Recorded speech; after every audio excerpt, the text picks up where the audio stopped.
আজকের এই ভিডিওটি আপনাকে দেখা উচিত। আপনি অবশ্যই এই ভিডিওটি দেখবেন, কারণ আপনি যদি একজন বাংলাদেশি হয়ে থাকেন, কারণ আপনার শরীরে যদি রক্ত মাংস থেকে থাকে, কারণ যদি বাংলাদেশকে কেউ কটাক্ষমূলক কথা বলে সেটা আপনার গায়ে লাগে, এই কারণে আপনাকে ভিডিওটি দেখতে হবে। আমাদের বাংলাদেশি একজন প্রতারককে একজন মালয়েশিয়ার নাগরিক ধরছে, তার ঘাড়ের ভিতরে উঠাইয়া ওই বাংলাদেশি ব্যক্তিকে উত্তম মাধ্যম দিছে। সে বাংলাদেশি ব্যক্তিটার আবার দাড়িও আছে, টুপিও আছে। এখন আপনার প্রশ্ন জাগতে পারে যে একজন দাড়ি টুপিওয়ালা ব্যক্তিকে মালয়েশিয়ান একজন ব্যক্তি মারল কেন, সেটা আমি জানতে চাই। হ্যাঁ, আমি সেটাই বলতেছি। সেই বাংলাদেশে বিভিন্ন এতিমখানার নামে, মসজিদের নামে সে এখানে এসে সবার কাছ থেকে টাকা উঠাইতেছে, মালয়েশিয়ানদের কাছ থেকে উঠাইতেছে, বাংলাদেশিদের কাছ থেকে উঠাইতেছে। তখন একজন মালয়েশিয়ান ব্যক্তি তার কাছ থেকে সঠিক বিষয়টা জানতে চাইছিল, সত্যি কি সে মসজিদের জন্য টাকা উঠাচ্ছে নাকি এতিমখানার জন্য টাকা উঠাইছে। সে সঠিক কোনো উত্তর দিতে পারেনি। এই যে লোকটা কত সুন্দর দাঁড়িয়ে আছে, টুপি আছে, দেখছেন? উত্তর না দিতে পারার কারণে ওই লোকটা খতিয়ে দেখছে, পরবর্তীতে ওই লোকটা গাড়ির ভিতরে উঠাইয়া তাকে উত্তম মাধ্যম দিছে। এই ভিডিওটি টিকটক সোশ্যাল মিডিয়াতে এখন ভাইরাল, ভিডিওটি গিয়ে দেখে আসবেন। আমি এখানে ভিডিওটি দিতে পারলাম না, কারণ আমার এখানে কপিরাইট আসবে, ভিডিওটি আমার না। কয়েকদিন আগে এই ধরনের 3 জন প্রতারকের সাথে আমার দেখা হয়েছে। 3 জন প্রতারক আমাকে এসে বলছে যে ভাই, হাটহাজারী মাদ্রাসার জন্য কিছু টাকা দিতে পারবেন, হাটহাজারী মাদ্রাসার কিছু কাজকাম হবে, এবং কি হাটহাজারী মাদ্রাসার এতিমদের জন্য।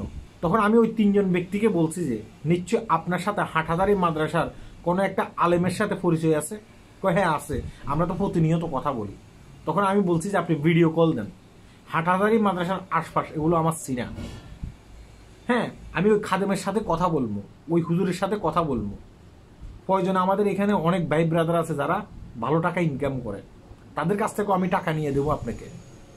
হ্যাঁ, ওই লোকটা তখন ওই হুজুরের কাছে ফোন আর দেয়নি, কারণ সে তো একজন ফ্রড, সে তো মিথ্যে কথা বলে টাকা ইনকাম করে, সে তো বাটপার।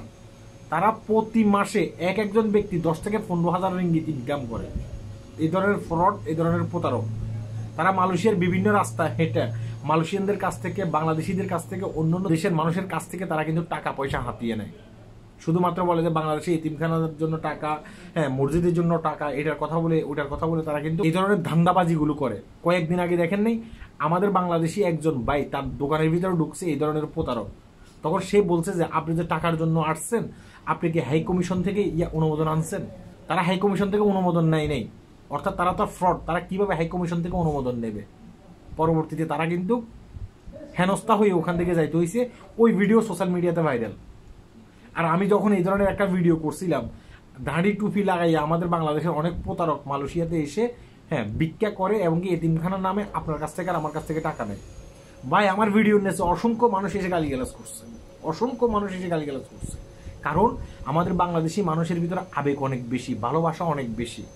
তারা অল্পতেই কিন্তু কেঁদে দেয়, তারা যাচাই করতে চায় না। অথচ আল্লাহ তাআলা বলছিল যে তুমি যে কোনো কাজ করবা যাচাই বাছাই করে করবা।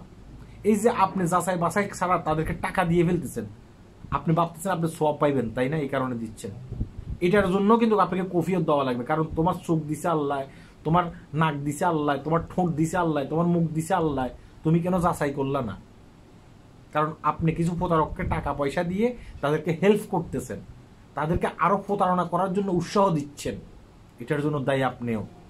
আগামীতে এইসব প্রতারক যখন প্রতারণা করবে, তাদেরকে খাপ্পর করে ধরে ফেলবেন, যেমনটা ধরছে এই মালয়েশিয়ান ব্যক্তি, ধরে উত্তম মাধ্যম দিছে। কারণ সেটা আবার ওখানে দেখায় নেই, দেখালে তো কপিরাইট আসবে। সে এইভাবে হইয়া দিছে, তখন বুঝতে পারবেন যে সে এইভাবে কেন হইয়া দিছে। কারণ তাকে মারছে, এই কারণে সে এইভাবে হইয়া দিছে, সে নিজেকে বাঁচানোর চেষ্টা করতেছে। আরে আমাদের তো বয়স হয়েছে, আমরা তো বুঝি, উত্তম মাধ্যম তো অবশ্যই খাইছে, তাই না? তাই খুবই সাবধান এই ধরনের প্রতারক থেকে। আল্লাহ হাফেজ।